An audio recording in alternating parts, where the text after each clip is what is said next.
के मौसम में तो हर किसी को ठंड लगती है, पर क्या हो जब किसी को हद से ज्यादा ही ठंड लगे। ऐसी ही कहानी है गायत्री निवास की। गायत्री अपनी बेटी काजल, बड़ी बहू नंदिनी, बड़ा बेटा राज और छोटे बेटे अनुराग के साथ रहा करती थी। एक दिन गायत्री अपनी बेटी बहू के पास जाती है और उनसे अनुराग की शादी की बात करती है। काजल, नंदिनी बहू, देख अनुराग के लिए इस लड़की का रिश्ता आया है। देखकर जरा बताओ लड़की कैसी लग रही है अनुराग के लिए। गायत्री की बात सुनकर काजल और नंदिनी उस लड़की की फोटो देखती है। माँ जी, वैसे लड़की तो बड़ी सुंदर लग रही है, दिखने में भी संस्कारी लग रही है। नाम क्या है इस लड़की का? अरे सीता नाम है इस लड़की का। जैसा नाम है वैसे ही इसके गुण भी है।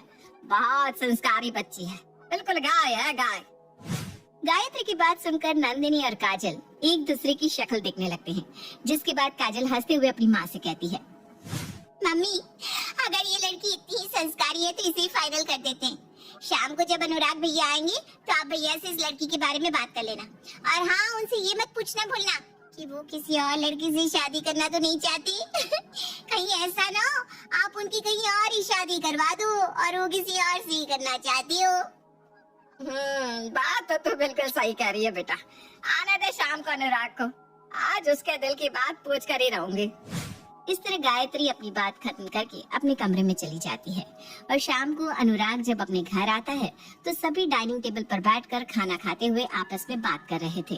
तभी गायत्री अनुराग से, अनुराग बेटा, तेरी अब शादी की उम्र हो चली है। हाँ माँ, मैं जानता हूँ मेरी उम्र हो चली है, पर आज आप इस तरह से अजीब सी बातें क्यों कर रही हो? अनुराग की बात सुनकर काजल और नंदिनी हंस पड़ती है, जिसके बाद नंदिनी हंसते हुए अपने देवर अनुराग से कहती है, देवर जी, माँ जी आपसे ये बात इसलिए कह रही है क्योंकि वो आपके हाथ पीले करवाना चाहती है। आसान शब्दों में कहे तो वो आपकी शादी करवाना चाहती है, क्योंकि आपकी अब शादी की उम्र हो गई है। हाँ अनुराग, बहू बिल्कुल सही कह रही है। मैं सोच रही हूँ तेरे हाथ पीले करवा दूं। देख, अगर तुझे कोई लड़की पसंद है तो मुझे अभी से बता दे। अरे नहीं माँ, मुझे कोई लड़की पसंद नहीं, बाकी आपको जो सही लगे वही करिए। मम्मी, भैया की तरफ से परमिशन मिल गई है, इसलिए अब आप मेरी होने वाली भाभी के घर जाकर ये रिश्ता पक्का कर दीजिए। भैया, आपको पता है आपके लिए सीता नाम की लड़की का रिश्ता आया है, जिसके लिए माँ ने तो ऑलरेडी हाँ भी कर दी है। बस उनके घर जाकर सब फाइनल करना है। काजल की बात सुनकर सब हंसने लगते हैं। समय यूं ही बीतता है और बीतते समय के साथ अनुराग की सीता के साथ शादी हो जाती है। शादी के बाद सीता अपने घर को बखूबी संभालती है, लेकिन कहते हैं ना, पांचों उंगलियां एक बराबर नहीं होती। ठीक उसी तरह सीता हर तरह से संस्कारी तो थी, लेकिन उसमें एक कमी थी और वो कमी उसको ठंड लगने की थी। पर क्या सच में सीता में ये कमी थी? चलिए जानते हैं। ऐसे ही एक शाम सभी हीटर के आगे बैठे हुए थे, तभी वहाँ कंबल में लिपटी सीता आती है। उसको कंबल में इस तरह लिपटा देख गायत्री तुरंत उसके माथे पर अपना हाथ रखकर उसका टेम्परेचर चेक करके कहती है, बहू तेरी तबीयत तो ठीक है ना? इतना मोटा कंबल ओढ़ कर क्यों आ गई? अगर तेरी तबीयत ठीक नहीं है तो चल दवाई दिला दूं तेरे को। नहीं नहीं माँ जी, मैं बिल्कुल ठीक हूँ। वो ना दरअसल ठंड ज्यादा हो रही है, इसलिए कंबल से बाहर आने की मेरी हिम्मत ही नहीं हो रही। कंबल से बाहर आने का दिल नहीं कर रहा, इसलिए तुम कंबल के साथ ही बाहर आ गई? हाँ नहीं तो क्या दीदी, ठंड देखिए कितनी हो रही है। अरे इस ठंड में इंसान कंबल से बाहर आएगा ना तो वो तो बर्फ में ही तब्दील हो जाएगा। मैं तो कहती हूँ आप लोग भी अपने अपने कमरे में जाकर ब्लैंकेट में घुस जाइए, ये हीटर वीटर का कोई काम नहीं है। सीता की बात सुनकर घर के सभी लोग हैरान थे, क्योंकि अभी तो सर्दी का मौसम पूरी तरह से आया भी नहीं था और सीता को इतनी ज्यादा ठंड लग रही थी। ये देखकर गायत्री कहती है, बहू लगता है तेरी तबीयत ठीक नहीं है। तू एक काम कर, जिस तरह इस कंबल के साथ बाहर आई है ना, ठीक उसी तरह इस कंबल के साथ अपने कमरे में चले जा और आराम कर ले। अपनी सास की बात सुनकर सीता किसी की बातों का कोई जवाब नहीं देती और वहाँ से चुपचाप कंबल ओढ़े अपने कमरे में चली जाती है। पर उसको देख नंदिनी, काजल और गायत्री के होश हवास उड़ जाते हैं। माँ ये क्या है? मतलब अभी उतनी ठंड आई भी नहीं। देखो हम लोग भले ही हीटर चलाकर बैठे, लेकिन भाभी की हालत देखकर लगता है उनको कुछ ज्यादा ही ठंड लगती है। हाँ माँ जी, ननद जी बिल्कुल सही कह रही हैं। ऐसी तो कोई बात नहीं है, छोटी बहू की तबीयत शायद खराब होगी, इसलिए उसको इतनी ठंड लग रही होगी। गायत्री की बात सुनकर अब नंदिनी और काजल चुप हो जाते हैं और कुछ देर बाद वो दोनों ही अपने काम में व्यस्त हो जाती हैं।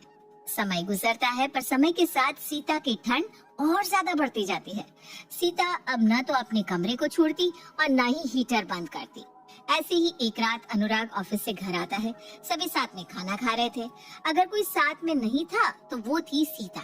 सीता को सभी के साथ ना देखकर अनुराग अपने घर में सीता के बारे में पूछता है।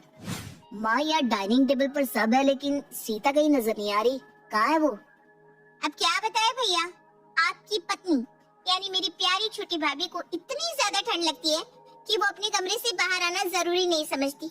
पूरा दिन अपने कमरे में रहती है, वो भी हीटर चालू करके। काजल की बात सुनकर अनुराग कुछ नहीं कहता और चुपचाप खाना खाकर अपने कमरे में चला जाता है, जहाँ उसको अपना कमरा एकदम गर्म दिखता है। अरे वाह सीता, तुमने तो हमारा कमरा काफी गर्म कर रखा है। हाँ नहीं तो क्या, आपको पता है कितनी ठंड हो रही है? अरे इतनी ठंड में तो हमारी कुल्फी जम जाएगी। खुद की कुल्फी जमे इसलिए खुद को सेफ रखो। आ जाओ ना आप भी, बाहर बहुत ठंड हो रही है। सीता की बात सुनकर अनुराग कुछ नहीं बोलता और चुपचाप सो जाता है। देर रात हीटर चलने की वजह से कमरा काफी गर्म हो जाता है, जिस कारण अनुराग की आंख खुल जाती है। हे भगवान, इस लड़की ने तो अब तक हीटर चला रखा है, पता नहीं इसकी ठंड कब जाएगी। इतना बोलकर अनुराग अब हीटर बंद कर पंखा चलाकर सो जाता है, पर पंखा होने के कारण सीता को ठंड लगने लगती है और एक बार फिर वो उठकर पंखा बंद कर हीटर चला देती है। अगली सुबह जब अनुराग उठता है तो वो खुद को शीशे में देखता है कि उसके शरीर पर रेड रेड रैशेस हो गए थे। वो खुद को देख ही रहा था, तभी वहाँ सीता आती है और अनुराग की बॉडी पर रैशेस देखकर कहती है, अनुराग जी ये क्या हो गया आपके शरीर पर? लाल लाल चितकबरे निशान क्यों है?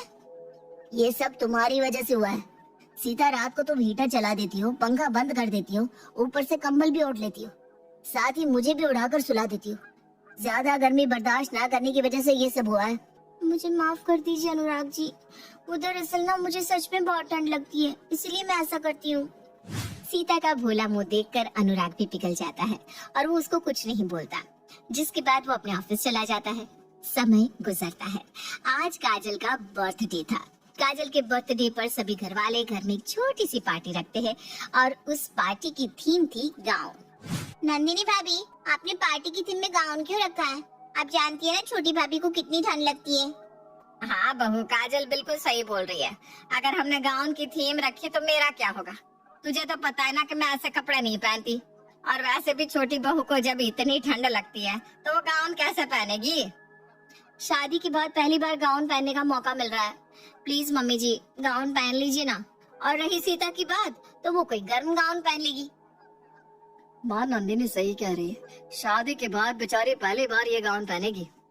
नंदिनी की बात से अब घर के सभी लोग सहमत हो जाते हैं और आज रात की पार्टी में सभी गाउन पहनने वाले थे। लेकिन इस बात से अनजान सीता अपने कमरे में कंबल ओढ़कर आराम से फोन चला रही थी। तभी वहाँ अनुराग आता है।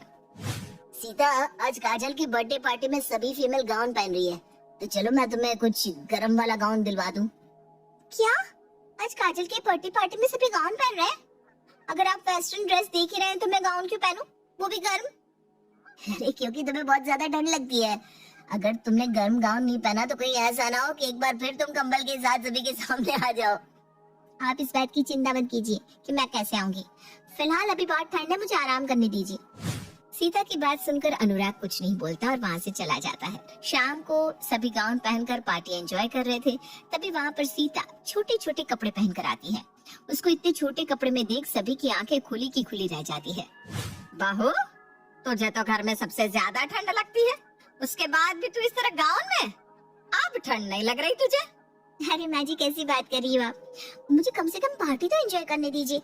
वैसे भी पार्टी में इतना ध्यान नहीं जाता कि किसको ठंड लग रही है और किसको नहीं। अब ना आप चुप रहिए और शांति से अपने साथ साथ मुझे भी पार्टी एंजॉय करने दीजिए। सीता की बात सुनकर सभी अपने सर पर हाथ रख लेते हैं, क्योंकि सभी के सामने उसका नया चेहरा जो आ गया था। पार्टी खत्म होने के बाद अब सभी को ये पता चल गया था कि सीता थोड़ी बहुत ठंड तो बर्दाश्त कर लेती है, पर वो करना नहीं चाहती, और इस तरह सीता भी अपने सच को कबूल कर लेते हुए नॉर्मल रहने लगती है।